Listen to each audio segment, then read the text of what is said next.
Leader en transition, avec le soutien du service de la promotion de l'économie et de l'innovation du canton de Vaud et de la direction de l'économie, de l'emploi et de la formation professionnelle du canton de Fribourg. Comment définir son propre modèle de gouvernance partagée ? Deux entreprises de services se rencontrent aujourd'hui dans Leader en transition. À Lausanne, OpenNet est une société informatique spécialisée dans l'intégration du logiciel de gestion open source Odoo. Au moment de fêter ses 25 ans, la PME d'une petite vingtaine de collaborateurs et son fondateur Jacques-André Eberhard, aujourd'hui associé gérant, se posent la question de la gouvernance, de la transmission et de la signification d'une durabilité forte. Des questions qu'il va partager avec Marie Blazer, Head of Sustainable Development chez Loico. Loico, c'est aujourd'hui plus de 140 Loicomates qui offrent aux clients de l'entreprise des services d'externalisation de leur administration. Fondée en 2013, la société se base sur des valeurs fortes de durabilité et a notamment développé un type d'organisation propre nommé l'oikocratie. Basée à Genève, Zurich, Sion, Bulle, c'est dans les locaux de Lausanne que Marie reçoit Jacques-André.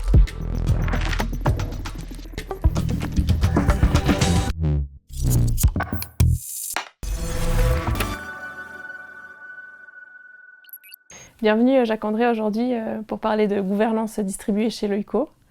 Qu'est-ce que tu as envie d'aborder comme point ? Écoute, merci de m'accueillir Marie. Je pense qu'il y a énormément de sujets. C'est un sujet qui est multiforme et qui tient beaucoup à cœur. C'est la gouvernance, mais c'est aussi plus large.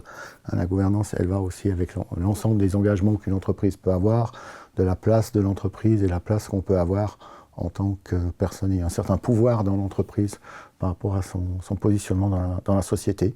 Et je pense qu'on a plein de choses à discuter, des histoires un peu différentes, des origines différentes et des situations aujourd'hui différentes entre Loico et OpenNet. Okay. Où vous en êtes aujourd'hui chez OpenNet dans ces questions de gouvernance partagée ?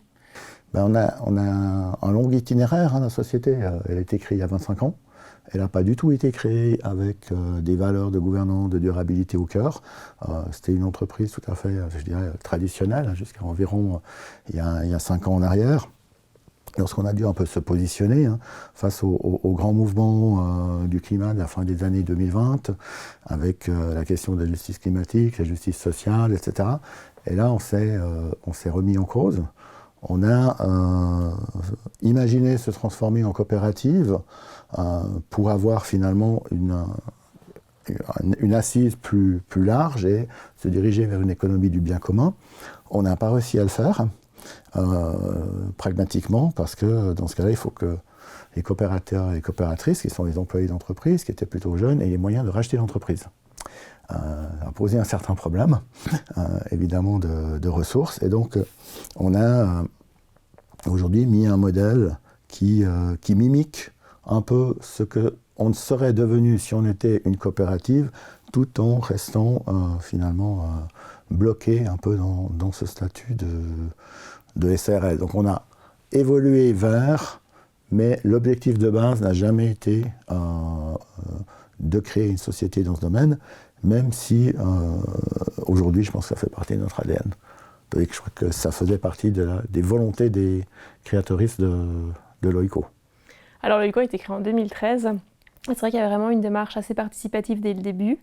Mais on avait quand même un comité de direction jusqu'en 2018. Et en 2018, avec la croissance, on était 8 ans de collaborateurs, collaboratrices, on les appelle les Loicomates. En fait, on n'avait pas envie forcément de devoir créer un organigramme clair et précis en mode pyramide. Donc en fait, on a décidé de créer la Loicocratie, inspirée de l'holocratie. Et l'idée, c'était de vraiment travailler sur des responsabilités à travers des équipes, avec des rôles qui étaient attribués aux Loicomates afin de leur donner vraiment des tâches plus claires et précises de qui faire quoi. On a 2 équipes distinctes. On a l'équipe support et on a aussi les équipes opérations. Les équipes opérations, c'est vraiment ce qui est rattaché à nos cœurs de métier, ce qui est assurance, gestion de la salaire, gestion des absences, vraiment voilà ce qu'on fait au quotidien pour nos clients. Et après, on a toutes les équipes support. Les équipes support, c'est des rôles classiques qu'on trouverait chez des chefs aujourd'hui. Et en fait, on s'est dit, mais c'est un peu utopiste de vouloir mettre toutes les casquettes sur une seule personne. Donc en fait, on a un peu distribué ces casquettes. Donc on aura une casquette finance, une casquette marketing and sales, une casquette talent, ce qu'on appelle plus ou moins RH, au sein des différentes personnalités qu'on avait chez nous, pour vraiment qu'il y ait une adéquation talent-rôle et vraiment pouvoir aussi distribuer les responsabilités et que ce ne soit pas tout rattaché à une seule personne. Donc on fonctionne vraiment comme ça, on a différentes équipes support qui se rencontrent à intervalles réguliers selon les besoins de l'équipe. Par exemple, l'équipe marketing and sales, elle se rencontre toutes les 2 semaines pour parler des affaires en lien avec le marketing, des affaires aussi un peu de prospection. On a aussi la partie, par exemple, développement durable où je m'en occupe, où là on fait une rencontre mensuelle pour vraiment travailler sur les projets courants qu'on a au sein de l'OICO. Et en gros, ces équipes support et opération, si on s'intéresse vraiment à la distribution des rôles dans les équipes support, ce qui est intéressant, c'est que ça permet d'avoir des ambassadeurs. Donc ça veut dire que dans chaque équipe opération, il y aura un rôle talent qui a été attribué et il va pouvoir permettre de partager ce qui a été évoqué dans en fait les séances d'équipe. Et on va avoir aussi dans les séances d'équipe, si je prends développement durable, je vais avoir des profils multidisciplinaires parce que je vais avoir des personnes qui sont au sein de ces équipes qui vont pouvoir me dire nous le développement durable dans l'équipe gestion de la paye c'est comme ça, dans l'équipe accounting and tax c'est comme ça, et ça permet vraiment d'avoir cette transversalité dans les rôles. Et c'est vrai qu'on a dissous le comité de direction en 2018 et on avait déjà un actionnariat participatif au début de l'OICO par rapport à un des points que tu as évoqué.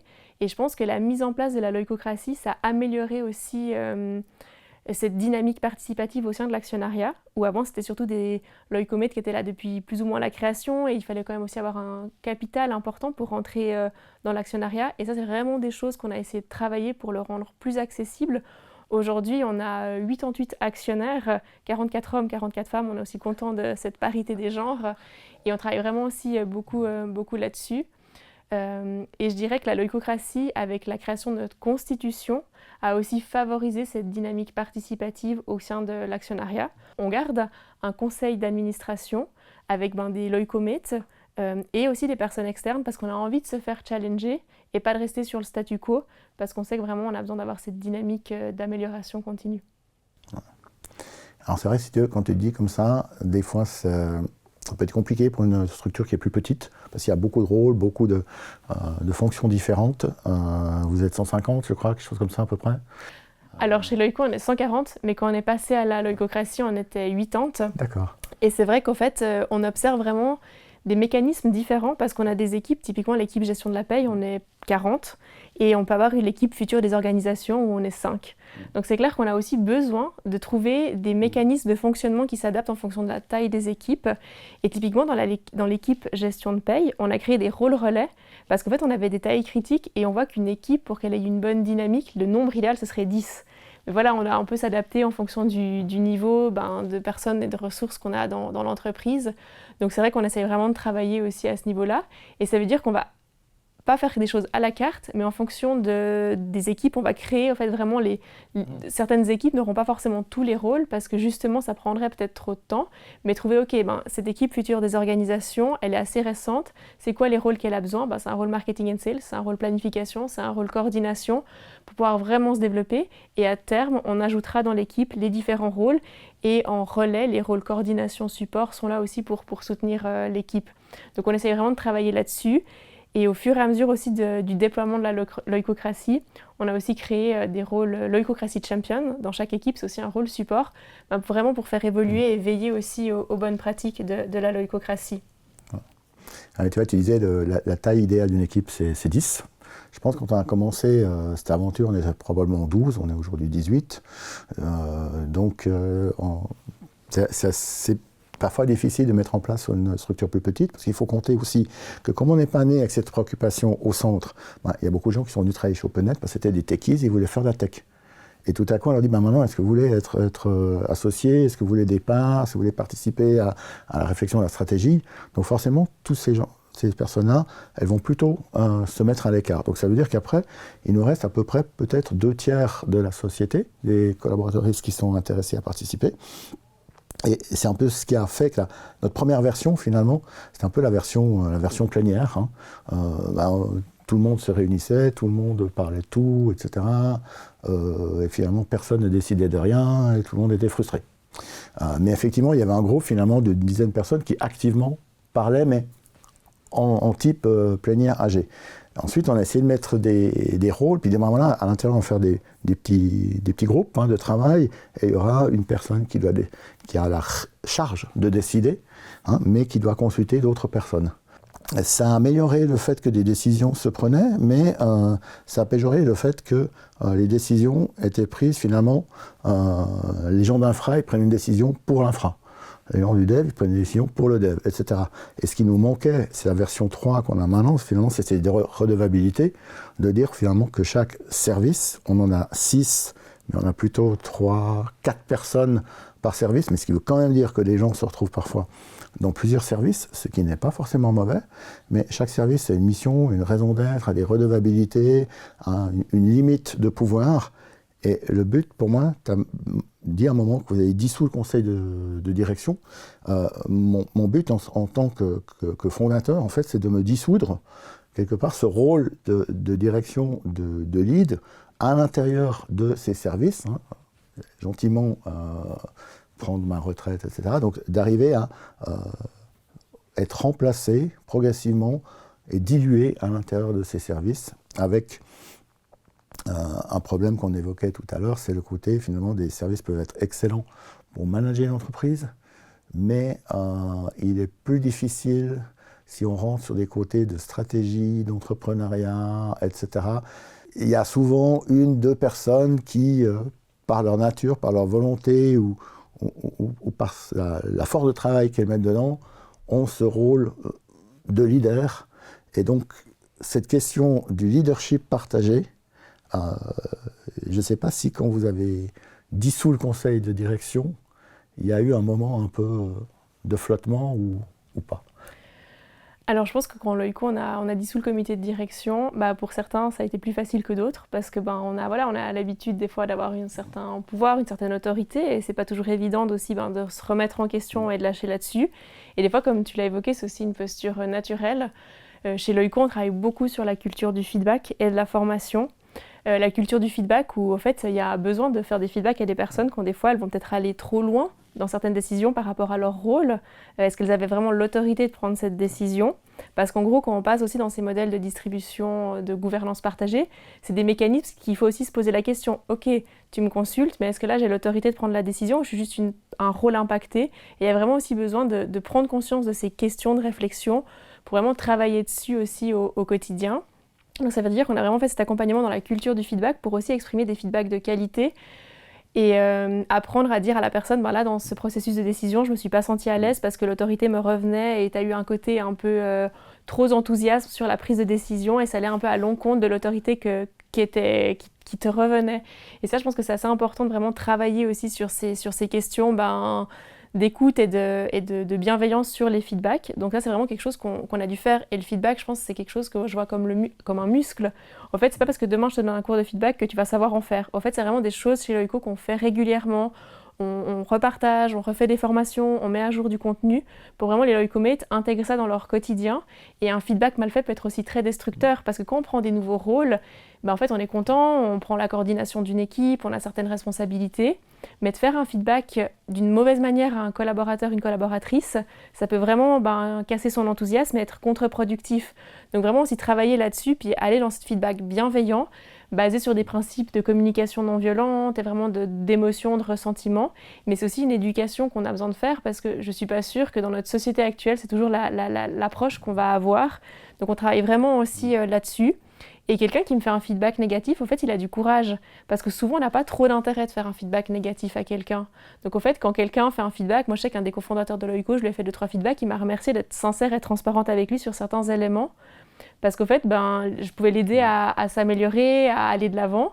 Et quand on fait un feedback à quelqu'un qui a un certain charisme, une posture, il y a un côté un petit peu challengeant quand même. Et c'est vrai que quand on a dissous le comité de direction, nous, ce qu'on a vraiment observé, c'est qu'au fait, il y a des personnes qui vont avoir eu des responsabilités durant 15-20 ans de leur carrière et des personnes qui vont en prendre. Donc on a un décalage. Donc c'est là aussi que c'est important d'aider les personnes qui prennent ces nouveaux rôles, responsabilités, à prendre une assise, à se sentir à l'aise dans leurs décisions et avoir vraiment le courage d'affirmer leur autorité sur leur rôle. Et les personnes qui ont ce leadership naturel, des fois, de leur dire peut-être là maintenant, avec le modèle actuel, c'est plus toi qui as cette responsabilité. Donc vraiment travailler, je pense, sur ces deux niveaux. Donc est-ce que c'est ce que tu appelles le flottement? Peut-être, mais c'est vrai qu'il y a vraiment cette sensibilité-là. Et je pense que nous, ce qu'on a beaucoup appris chez Loico, c'est que des fois, en tant que personne moteur d'une organisation, on s'imagine que tout le monde a envie de faire ça. Et je pense que c'est faux. Et moi, chez Loico, je suis très reconnaissante de certains collègues qui adorent faire des projets métiers assez structurés, avec vraiment de la gestion courante, parce que personnellement, moi, je ne pourrais pas le faire et ça ne m'intéresserait pas. Et je pense que la richesse d'une organisation, c'est d'avoir vraiment une complémentarité de profil. Et aujourd'hui, c'est intéressant vraiment d'identifier les forces de chacune pour pouvoir contribuer aussi à la raison d'être de l'organisation, pour vraiment capitaliser sur un bon fonctionnement dans la structure. Et l'autre volet qu'on a aussi beaucoup couvert avec le déploiement de la loïcocratie, c'était les questions de formation. Et c'est vrai que chez Loico, qu'on a commencé à faire ça en 2018, la problématique qu'on a rencontrée, c'est qu'il n'y avait pas beaucoup de formations sur le marché qui correspondaient à ce qu'on avait besoin. Donc on a beaucoup bricolé, fait un peu des choses nous-mêmes, et au fur et à mesure, on s'est aussi rapproché de personnes qui partageaient nos valeurs, la Fabrique de l'Agilité ou d'autres consultants nous ont aussi aidés, et on a vraiment travaillé aussi sur une formation par rapport à nos rôles qui portent le leadership, pour vraiment aussi qu'eux-mêmes se connaissent, parce qu'on a tous des besoins qui sont différents, et un bon leader, c'est aussi quelqu'un qui sait s'écouter et puis prendre soin de lui, pour pouvoir prendre après soin aussi de son équipe. Donc on a aussi beaucoup travaillé là-dessus, et je pense que c'est une clé au fait d'une bonne gouvernance distribuée. C'est vraiment de faire cet accompagnement avec les rôles de leader, et malgré qu'on veuille distribuer l'autorité, je pense que l'humain a besoin d'avoir des personnes sources, des personnes qui drivent les projets pour pouvoir embarquer les personnes. Et nous, on le voit aussi avec la croissance. Là, on a maintenant plus que 140. Mais il y a vraiment besoin de montrer cette culture qu'on a. Donc, on a aussi une équipe culture qui aide. On a aussi l'équipe culture qui aide chez Loico à faire vivre les valeurs avec des réflexes. Parce qu'au fait, des valeurs, c'est souvent quelque chose qui est joli, qui est affiché dans les entreprises.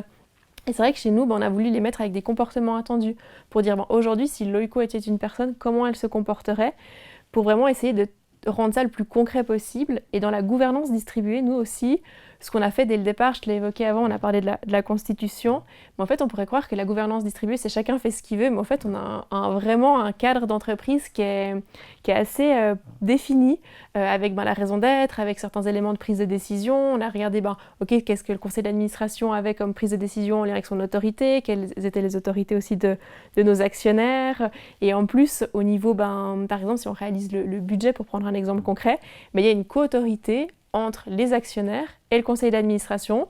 Donc vraiment, des fois, il y a un peu des ping-pong entre les deux pour vraiment définir le budget qu'on va avoir au sein de Loico. Et ça n'a encore jamais été utilisé, mais au niveau de l'actionnariat participatif chez Loico, on a mis en place un système de double majorité, dans le sens où on s'est inspiré un peu de notre modèle fédéral en Suisse avec les deux chambres.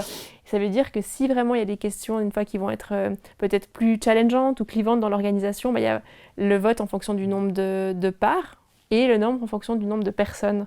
Et ça, on n'a encore jamais eu besoin d'aller à ce niveau de détail dans une prise de décision, mais c'est aussi des garde-fous qu'on a mis selon l'évolution de problématiques ou autres. Alors, il y a plusieurs choses. Moi, ce que j'aimerais beaucoup, finalement, dans une structure, c'est que les gens ou les services, finalement, aient un vrai pouvoir et aillent aux limites de leur pouvoir, et ils expérimentent les limites de leur pouvoir, quitte à se tromper. Je trouve que c'est important que, tout à coup, un groupe de personnes se dit, tiens, tout à coup, je suis en charge de fixer les salaires. J'ai jamais eu de formation là-dessus, et je dois décider les salaires de mes collègues, et vraiment de laisser les gens faire des erreurs.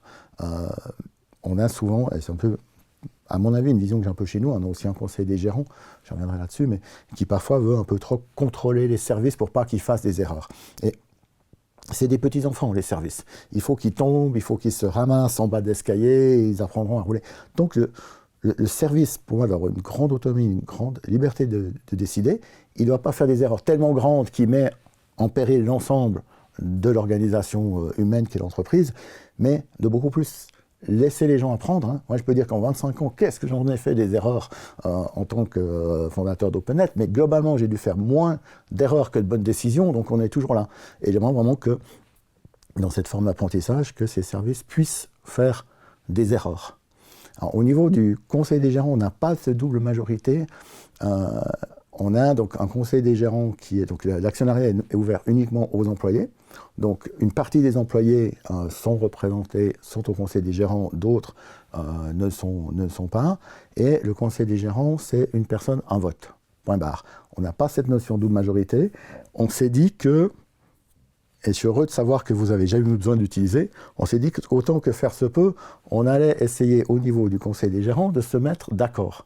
Et si éventuellement il n'y a pas d'accord, à ce moment-là, finalement, n'importe quel associé peut challenger en demandant une AG qui, à ce moment-là, une AG sur le code des obligations sur les nombres de parts. Mais de se dire, est-ce que vraiment là, on est incapable de se mettre d'accord ou on est incapable de vivre avec la décision que les autres ont prise? Et si vraiment je suis incapable de vivre avec cette décision, alors je vais demander une assemblée générale. Mais il nous a paru juste aussi que des associés qui ne sont pas au conseil des gérants aient le droit finalement de challenger une décision du conseil des gérants. Alors on n'a jamais eu non plus besoin d'activer cette clause d'urgence, mais on a conçu la clause d'urgence finalement différemment, mais je crois qu'on a tous un parachute, enfin un bouton dangereux, une vitre à casser en cas d'incendie, quoi. Ça me paraît utile et hautement désirable de jamais devoir l'utiliser. Je pense que ce que tu évoques, la culture à l'erreur, elle est essentielle dans ce type d'organisation. Et c'est vrai que ça s'accompagne aussi parce que aujourd'hui, on est dans une culture où on aime bien optimiser le risque et en prendre le moins possible. Donc vraiment aussi accompagner les équipes, accompagner les personnes et aussi être dans une démarche d'amélioration continue parce que oui, il y a la culture à l'erreur, mais si on fait tout le temps des erreurs, ça ne va pas forcément être aussi au service de l'organisation. Donc vraiment trouver aussi le bon équilibre entre il faut explorer, il faut aller essayer des nouvelles choses et une fois qu'on a testé des nouvelles choses, comment on trouve un processus qui nous permet aussi d'avoir une certaine qualité dans ce qu'on fait. Et je dirais qu'il y a deux volets. Il y a vraiment l'organisation où nous on a la leucocratie qui est plus là pour aider l'oïco dans son fonctionnement au quotidien par rapport au fonctionnement des rôles avec les équipes. Et on a vraiment après le côté plus vision long terme, stratégie, où il y a le conseil d'administration et les actionnaires qui sont là. Au niveau de l'actionnariat, on essaye de faire 3 à 4 rencontres par année, vraiment pour traiter les sujets courants. S'il y a des décisions stratégiques, on peut vraiment soumettre des votes. Si l'oïco investit des parts dans des participations, par exemple, pour d'autres entreprises ou autres. Pitcher aussi certains projets. Là, on est dans les grandes phases de réflexion en lien avec l'innovation, avec l'arrivée de l'IA qui va transformer aussi une partie de nos métiers.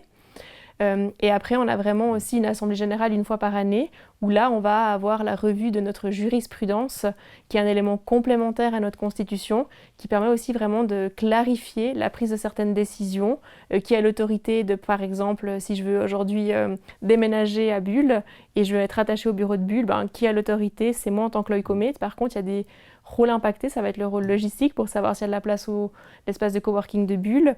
Il va y avoir mon rôle planification, il va y avoir aussi mon rôle coordination. Et c'est vraiment aussi dans cette assemblée générale, en lien avec cette jurisprudence, qu'on va pouvoir mettre à jour ces prises de décision. Et au fur et à mesure, on peut les affiner. Et là, ça fait une sorte de parallèle avec le système helvétique suisse qu'on a par rapport à la jurisprudence qu'on connaît. Et ça nous aide aussi à pouvoir structurer nos prises de décision. Et je dirais que surtout, dans ces modes de gouvernance, le but, c'est d'être le plus objectif pour éviter aussi certaines subjectivités. Parce que on se rend compte aussi avec la croissance, dès qu'il peut y avoir des éléments plus complexes, en fait, on va avoir tous et toutes des interprétations qui sont aussi différentes. Donc vraiment avec notre constitution, avec la jurisprudence, la culture du feedback, on essaye vraiment de pouvoir travailler sur une vision commune de l'organisation pour vraiment favoriser l'intelligence collective et aller en avant.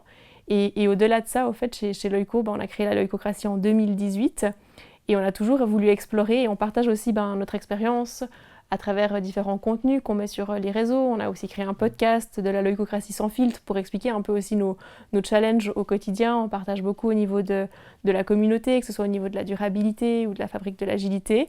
Et on a aussi co-créé un service d'accompagnement pour accompagner les entreprises qui souhaitaient aller là-dedans.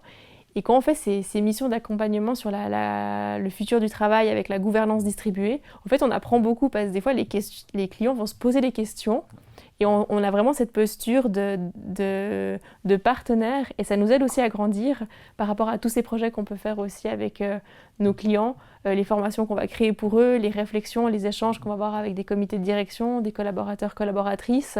Et ça, c'est aussi une richesse, je pense, où on a pu aller plus loin dans notre modèle leucocratique.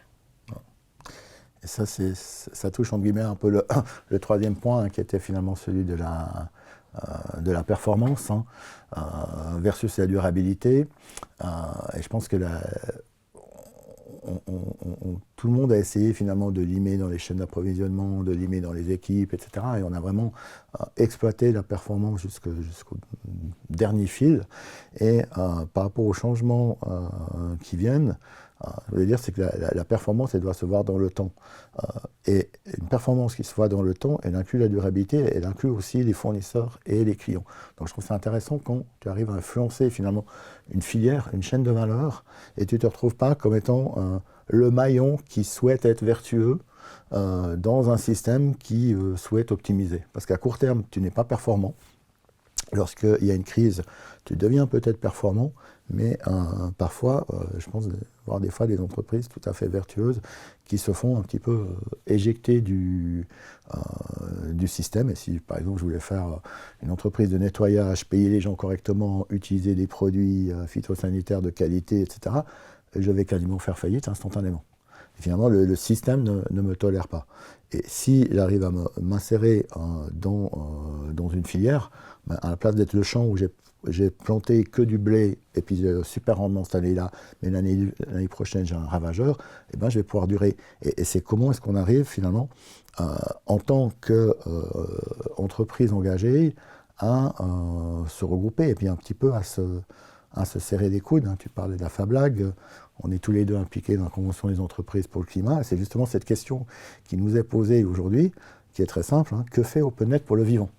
Et on se rend compte que nous, en tant qu'entreprise informatique, on fait en gros rien, qu'on ne peut pas faire grand-chose, parce que le silicium est encore mort, et qu'on peut faire quelque chose de positif pour le vivant que à travers notre filière, les fournisseurs. On ne peut pas demander à Serre de faire les disques durs autrement, mais finalement dans la filière, sur les clients, où on peut avoir une forme d'influence sans être donneur ou donneuse de leçons. Parce que là, le client va un peu se rébeller en disant « mais enfin, moi je vous ai engagé pour tenir ma compta, gérer mon stock, et vous venez avec des grands principes, parfois vus fumeux. » C'est-à-dire que même à l'interne, quand je parle de connexion au vivant, la moitié de la boîte me regarde avec des yeux de merlan frit, quoi. En disant « qu'est-ce que tu racontes là-dedans, quoi ?» Et pourtant, le vivant a la capacité de nous expulser. Le système économique a aujourd'hui la capacité d'expulser finalement des entreprises saines parce qu'elles sont en guillemets trop durables, mais la nature a la capacité de nous expulser tous. Je dirais que chez Loico, la question de la durabilité, elle était aussi au centre de ce qu'on a voulu faire, parce qu'on a toujours mis l'humain au centre, et ce qui nous a aussi poussé à créer un modèle où l'humain pouvait participer à la prise de décision. La durabilité est un de nos 3 axes stratégiques avec l'agilité et la digitalisation. Et cette question de performance, nous on l'observe aussi par rapport à des indicateurs qu'on suit, qui sont extra-financiers. On a créé notre rapport d'impact aussi, on avait vraiment voulu valoriser tout ça. On a aussi pu le valoriser aussi à travers la certification Bicorp. Et ce qui était intéressant, c'est que là, on valorise aussi ça avec notre certification Bicorp. Et là, lors de notre 4e recertification, on a vraiment fait un grand bond dans notre score grâce au fait à la gouvernance distribuée en lien avec l'actionnariat participatif. Et on est fiers de pouvoir contribuer et que ce soit aussi valorisé. Ce qu'on observe aussi aujourd'hui, c'est l'engagement et des indicateurs sur l'absentéisme, sur la rétention des talents, qui sont là aussi chez Loico et qui nous permettent de dire en fait ce qu'on a créé de faire, ça crée de l'engagement. Ça veut dire qu'on n'a pas forcément un turnover qui est trop excessif et qui nous demande vraiment de devoir tous les 6 mois réexpliquer les nouveautés, ce qu'on fait à nos collaborateurs, collaboratrices. Et c'est vrai que la durabilité, nous, on la met vraiment au cœur de notre décision, ou la gouvernance. Je pense qu'une entreprise qui arrive à vraiment définir sa raison d'être, sa stratégie, sa vision. Ce printemps, on a fait un exercice avec 120 collaborateurs, collaboratrices pour travailler sur l'ikigai de Loico. Et vraiment sur ces 4 cadrans, on a réfléchi qu'est-ce que le monde a besoin, qu'est-ce que pourquoi on est payé, qu'est-ce que nous on aime faire, est-ce qu'on a envie aussi de développer comme compétences. Et cet exercice nous a vraiment permis d'affiner aussi notre raison d'être, qui est encore plus importante aujourd'hui, avec la digitalisation qui arrive et l'IA qui va vraiment transformer profondément nos métiers. Et si on arrive à vraiment connecter sur ce centre et cet intérêt, on va pouvoir vraiment créer de l'engagement et de la motivation aussi au niveau des équipes en interne. Et je dirais que la durabilité, en tant qu'entreprise de service, vraiment la gouvernance, c'est déjà un élément central. Si c'est bien défini et c'est clair, ça permet de faire avancer beaucoup de choses parce que beaucoup d'entreprises, à ce qu'on observe, elles ont un peu la tête dans le guidon et puis elles ne se sont pas trop posé la question. Et je pense que la vraie durabilité, résilience, c'est de se dire « Ok, c'est où je vais être dans 5 ans ?» On sait qu'on a un monde qui est en perpétuelle mutation, mais d'avoir quand même un phare au loin pour nous guider dans ce qu'on a envie de faire, je pense que c'est essentiel. Et aujourd'hui, chez Loïco, on le voit aussi, sur la partie axe collaborateur-collaboratrice, évaluer le nombre de temps de formation, fait des formations. Ce qui est important aussi sur l'axe des collaborateurs-collaboratrices, c'est évaluer le temps de formation. On évalue aussi le nombre de personnes qui participent à nos événements, soirées de fin d'année ou autres. C'est aussi des indicateurs d'engagement. Les gens prennent aussi un peu de leur temps pour aller participer à un événement communautaire au sein de l'organisation. On essaye aussi d'organiser des mises au vert au sein des équipes pour prendre un peu de recul, pour plus être tout le temps le nez dans le guidon à faire le quotidien. Et sur l'axe environnemental, nous on a aussi beaucoup travaillé au début. On se disait non, mais en tant qu'entreprise de service, on ne peut pas forcément faire grand-chose. Mais au final, on a pu vraiment travailler sur une politique environnementale, un plan de mobilité. On a fait aussi une feuille de route décarbonée en lien avec les objectifs de la Confédération. C'est clair que l'effort pour être parfait, des fois il est trop conséquent, mais on a vraiment envie de travailler aussi là-dessus, où grâce à la loïcocratie, on a pu en 2022-23 rendre la formation d'automne, qui sont des ateliers de sensibilisation en lien avec les accords de Paris, obligatoires pour vraiment que les loïcomètes puissent aussi jouer avec leur empreinte carbone et voir comment ils peuvent devenir acteurs et actrices de la transition de manière individuelle et collective. Mais tout ça, comment tu scale down à une société de 20 personnes? Parce qu'il y a énormément de choses. Il y a une richesse fantastique, il y a énormément de rôles, d'actions à l'intérieur, mais j'aurais tendance à dire qu'en dessous d'une centaine de personnes, je ne vois pas comment ça peut marcher. Qu'est-ce que tu enlèves? Qu'est-ce que tu resizes? Comment tu... Si demain, tu te retrouves dans une PME de 20 personnes, comment tu fais pour garder l'essence même de ça? Je dirais qu'est-ce que tu abandonnes peut-être? J'aurais presque l'impression que dans une PME de 20 personnes, ce serait plus simple. Parce que dans une grande structure, il faut vraiment embarquer tout le monde. Et on sait, nous, avec le temps, que des fois, on va engager des personnes sur leurs compétences métiers et pas forcément sur leurs valeurs, parce qu'on a besoin d'avoir des experts qui amènent ça dans l'organisation. Je dirais que dans une entreprise de 20 personnes, le conseil que je donnerais, ce serait vraiment de définir la stratégie et les axes d'action. De ne pas vouloir des fois être trop ambitieux, parce que des fois, en étant trop ambitieux, on va s'épuiser puis on ne va pas arriver au bout de nos objectifs. D'y aller pas à pas et vraiment de définir les priorités. Et moi, le conseil que je donne à la plupart de mes clients ou parties prenantes, c'est de travailler sur les ordres de grandeur. C'est aujourd'hui faire un diagnostic, voir où est-ce que je peux avoir le plus d'impact et agir là-dessus. Quand par exemple, on va faire un bilan carbone, nous aujourd'hui, on sait qu'on a un gros volet sur la mobilité et sur le numérique. C'est vraiment là où on va mettre aujourd'hui nos détails. Travailler sur le tri des déchets, c'est bien. Mais par rapport à notre business model, c'est faible. Donc aujourd'hui, on ne va pas forcément mettre une énergie trop importante là-dessus parce qu'en termes d'ordre de grandeur, ce n'est pas le plus stratégique. Je ne dis pas que c'est important, mais ce n'est pas là où on va pouvoir vraiment faire changer les choses. Et au niveau plus organisationnel plutôt que durabilité, tu es vraiment sur le... Alors je dirais que sur l'axe organisationnel en lien avec la loïcocratie pour répliquer ça dans une plus petite structure, je pense à vraiment travailler sur la responsabilité et les rôles de chacune. Peut-être que oui, dans une plus petite structure, il y aura plus de rôles qui seront portés, mais si c'est clair, parce que je pense qu'aujourd'hui, dans une petite structure, des fois, il y a peut-être une personne qui va porter toutes ses casquettes, puis elle va le faire parce qu'elle aime bien le faire. Peut-être qu'il y a quelqu'un d'autre qui aimerait le faire, mais qui ne se sent pas légitime ou autre, et de rendre ses rôles et ses responsabilités concrets, ça permet aussi de définir qui doit faire quoi. Je pense que la taille, c'est pas forcément l'élément indispensable, mais c'est un peu de jouer avec l'environnement pour aller où est-ce qu'on a envie d'aller et contribuer positivement à cette démarche plus participative au sein des organisations. Et vraiment, en fait, je pense que c'est aussi une question de leadership à incarner, de laisser les autres faire, parce que dans cette culture de l'erreur où on parlait, moi j'ai envie de faire comme ça. Si je demande à la personne de faire, en fait, il faut que j'accepte que la chose, elle ne sera pas faite de la même manière que moi. Et c'est OK. Mais moi, si je suis la première, si on me demande de faire quelque chose et on vient derrière moi et on refait tout, ben moi, je me désengage. Parce que moi, j'aime bien m'impliquer, j'aime faire les choses à ma manière et j'aime avoir ce côté où je peux apporter ma touche et contribuer à ma manière. Et je pense que vraiment, dans les organisations, c'est d'accepter, et peut-être que des fois, dans les plus petites structures, il y a un besoin de contrôle de certaines personnes sources qu'il faut aussi un petit peu lâcher pour dire fais comme tu as envie, et puis on va aller dans ce terreau d'apprentissage et vraiment cette confiance à incarner par le leadership. Je pense que la posture de l'exemple et de l'exemplarité, elle est clé dans la gouvernance distribuée, et aussi cette remise en question et accepter, moi je suis super bon là-dessus, donc je vais faire comme ça, et puis encourager aussi les personnes et sentir un peu les profils. Moi, typiquement dans mon équipe développement durable, j'ai des personnes, c'est pas les personnes qui vont avoir spontanément le plus d'idées, mais si je leur demande de faire quelque chose, elles vont le faire et elles vont être hyper motrices là-dedans, donc c'est super. Et puis il y a des personnes qui ont envie de faire eux-mêmes les projets. Donc je pense que c'est un peu sentir les fibres des personnes pour pouvoir être vraiment cette personne qui va instiller ou donner la bonne dynamique en fonction des personnes qui nous entourent, et savoir aussi s'entourer de personnes qui sont complémentaires et différentes de nous, parce que la complémentarité, tu as évoqué quand tu avais ces plénières où il y avait tout le monde qui voulait prendre la parole, c'est clair que des fois il faut avoir des profils qui sont différents, ça ouvre plus de discussions. Des fois avec la Loico, on a des prises de décision qui sont un petit peu plus longues, mais une fois que la décision elle est prise, on aura un meilleur engagement parce que la démarche aura été plus participative et on aura pu entendre plus de points de vue.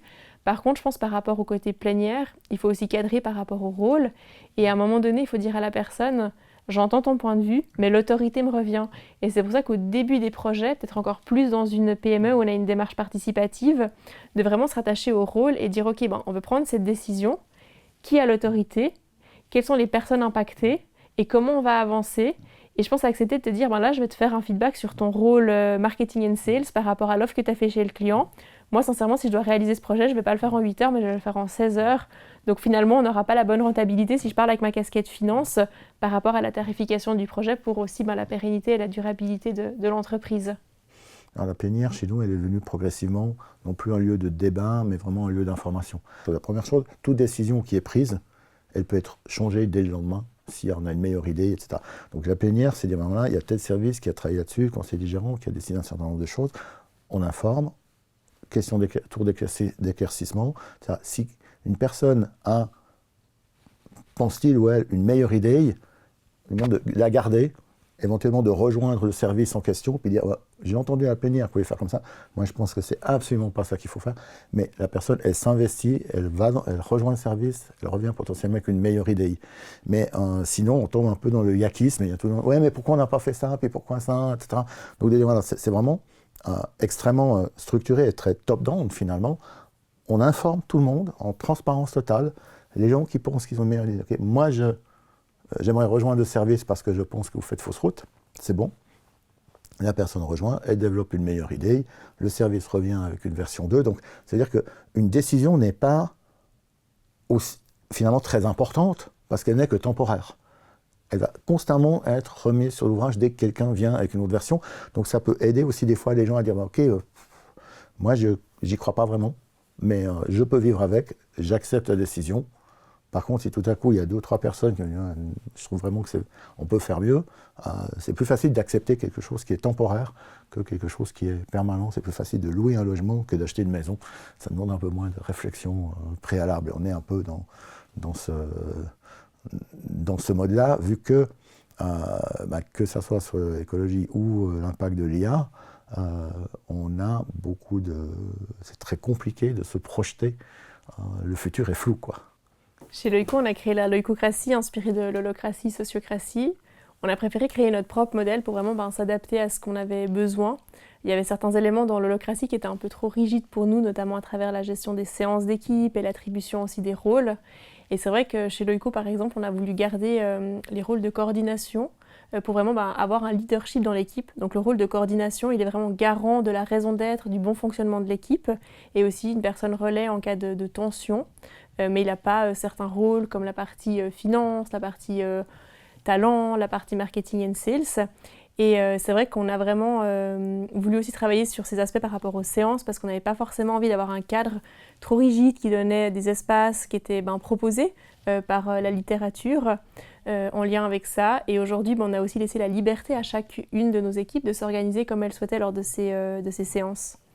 Les challenges qu'on a rencontrés avec la leucocratie, il y en a plusieurs parce que le modèle il évolue sans cesse. Je veux dire, on a créé une deuxième version de notre constitution aussi en 2018 pour aider aussi à bien déployer les éléments du modèle. On a créé aussi les Leucocracy Champions parce qu'on a réalisé que dans certaines équipes, il y avait des tailles différentes. Donc on avait par exemple besoin de créer des rôles relais pour aider aussi à apporter ces éléments complémentaires au sein des équipes. Et on a aussi des fois, chez Leuco, besoin de travailler sur le fait qu'on a un modèle où on donne beaucoup de liberté, de responsabilité. Donc on donne aussi beaucoup aux collaborateurs, collaboratrices, mais souvent en fait on essaye aussi de se dire mais c'est quoi ce que les collaborateurs, collaboratrices peuvent amener à Leuco pour vraiment aussi aller dans cette relation donnant-donnant. Parce que chez Leuco on a un cadre assez confortable, on a beaucoup de liberté, de flexibilité, et ça va vraiment aussi dans ces deux sens. Et là on doit vraiment travailler avec la culture, et c'est là où c'est avec la culture de Leuco on essaie vraiment de créer des événements aussi pour inspirer, pour aller assez loin. Et c'est vrai qu'on a des personnalités qui vont des fois prendre un peu plus de place, et on a aussi, si là je prends l'exemple en lien avec l'actionnariat participatif, on a une personne qui anime en fait l'équipe actionnaire, qui est en dehors des cercles, conseils d'administration ou autres, pour vraiment faciliter ces éléments-là et essayer de créer une dynamique un peu participative, parce que c'est vrai que chez Leuco, on a une transparence au niveau des budgets, et c'est pas commun à tout le monde de savoir lire un budget. Ça peut aussi des fois amener un peu d'anxiété d'avoir certaines informations.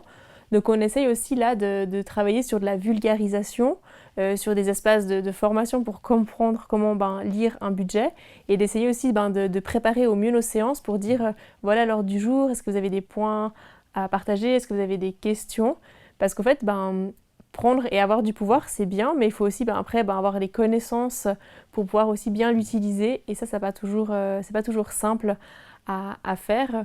Et je dirais dans les challenges, on a un bon challenge pour les organisations, c'est qu'on a plus des fois tendance à avoir du surengagement où les personnes sont très en lien avec leur travail, et on doit aussi prendre soin de l'humain pour pas être une usine à burn-out, et vraiment savoir comment on peut aider nos collaborateurs, collaboratrices à créer un environnement sain, et puis prendre soin les uns des autres, parce que quand il y a quelqu'un qui est performant, il va avoir envie de faire plein de projets, il peut vraiment s'impliquer sur beaucoup de choses, mais en fait à terme on veut aussi que les gens préservent leurs ressources et leur énergie pour pouvoir toujours être là à moyen long terme, et on ne veut pas que Leucomed s'épuise avec leur enthousiasme. Donc il y a aussi ce besoin de canaliser des fois ça, et on veut aussi vraiment travailler sur la liquidité des rôles. Ce qu'on appelle, c'est qu'au fait on n'a pas envie qu'une personne elle porte tous les rôles, et qu'il y ait vraiment aussi une distribution des rôles, et que quelqu'un peut porter un rôle logistique pendant 1 ou 2 ans, puis après d'un coup il va avoir envie peut-être de prendre un rôle marketing and sales, parce que s'il évolue un peu aussi dans son métier,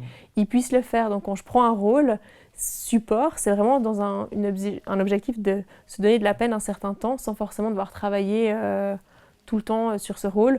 On engage les gens pour leur rôle opération, donc vraiment pour des éléments qui vont amener chez les clients, et après les rôles support, il peut y avoir une distribution et une évolution en fonction des centres d'intérêt. Et je trouve que ce qui est intéressant avec la leucocratie, et dans le monde qui est en train d'être en pleine mutation, c'est de pouvoir donner plusieurs cordes aux arcs des leucomètes. Aujourd'hui, on sait que les choses elles vont changer, qu'il va falloir se réinventer. J'ai ce rôle de gestion de la paye, je prends un rôle planification, je vais apprendre plein de compétences sur la gestion d'équipe, la gestion du temps et autres. Et ça donne aussi une vision plus large de ce qu'on peut faire en termes de compétences qu'on a au quotidien. Et dans ce mode participatif, on doit aussi beaucoup travailler sur les compétences humaines qu'on essaye aussi de déployer. Parce que quand on prend des responsabilités, on doit prendre des décisions, mais il faut savoir aussi bien les communiquer et les accompagner au sein des équipes. Ouais, sur les équipes, au niveau d'OpenNet, on a un modèle d'évaluation qu'on appelle un peu envie et compétences. C'est-à-dire de demander à chacune, quelles sont tes envies, c'est ce que tu as pu réaliser dans l'année, c'est ce que tu n'as pas pu réaliser, mais que tu aimerais peut-être, que tu souhaiterais que ça se passe. Et puis vraiment aussi le côté des compétences. Et voilà, quelles sont les compétences que la personne est là, mais au-delà forcément de la compétence pour laquelle elle a été engagée, mais on peut à quoi apprendre que quelqu'un a une compétence en dessin. Et puis de se dire, tiens, on pourrait peut-être la valoriser, etc. Donc, quelles sont les compétences que j'ai, quelles sont celles que j'utilise en entreprise, quelles sont celles que je n'utilise pas, ce qui est essentiel que je suis prêt à mettre au service de l'entreprise, et peut-être des gens ont des compétences, ils veulent dire, ben voilà, moi je suis super bon là-dessus, mais je ne veux pas mettre cette compétence dans mon travail, parce que je veux la garder comme finalement mon loisir, mon hobby, mon jardin secret, et d'arriver un peu à mapper et finalement de se dire que si les gens ont des compétences et des envies et qu'on arrive à fournir un travail qui répond aux deux, ben, les envies, ça veut dire qu'ils seront contents de leur travail, et puis les compétences, ben, ça veut dire que le travail sera bien fait, donc normalement, si on est logique, que l'entreprise fonctionne. Donc c'est vraiment ce matching entre envie et compétences, et puis ce petit inventaire qu'on fait une fois par an, et des fois, tiens, je ne savais pas que tu t'intéressais à ça, mais est-ce que tu veux te mettre au service d'entreprise? Non, c'est parfait. Mais au moins, je sais si personnellement je veux m'adresser à cette personne pour le faire, je peux m'adresser parce qu'elle est super cuisinier ou cuisinière. Mais voilà, on ne va pas forcément se mettre à l'utiliser dans l'entreprise. Donc c'est aussi considérer la personne un peu plus globale, et puis de dire, si tu parlais de burn-out, qu'est-ce que j'accepte de mettre finalement dans ma vie professionnelle, et qu'est-ce que je garde dans ma vie personnelle. Mais en même temps, les gens avec qui je travaille, c'est des collègues, donc c'est du professionnel. Mais c'est aussi des gens avec qui je partage beaucoup d'heures dans ma semaine, et avec lesquels je vais peut-être mener d'autres activités totalement hors professionnel, mais qui peuvent naître justement de ce moment professionnel. Donc c'est un petit peu une économie du care. Et pour moi, voilà, après, ça ne peut que fonctionner si les gens ont des envies, que les envies sont satisfaites, qu'ils ont des compétences et qu'ils en apportent dans l'entreprise. La logique économique veut finalement que l'entreprise fasse un service de qualité à ses clients. Des fois, c'est simple, parfois plus compliqué. Et quel mot tu voudrais dire à la fin pour conclure cet échange? Alors, je pense que, comme je disais tout à l'heure, ce qui est important quand on prend une décision, c'est qu'elle peut être remise en question.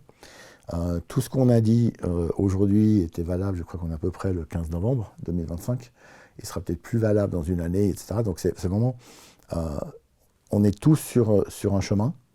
On reçoit des inputs absolument dans tous les sens, qu'on essaye de processer aussi vite qu'on peut, et il n'y a pas une solution. Voilà, moi j'ai l'impression, toi tu es dans l'oïcocratie, nous on a la version 3 d'un système qui n'a pas de nom, mais on va avoir un audit qui va être mené sur cette version 3, qui amènera peut-être vers une version 4, donc c'est l'attention et le changement permanent.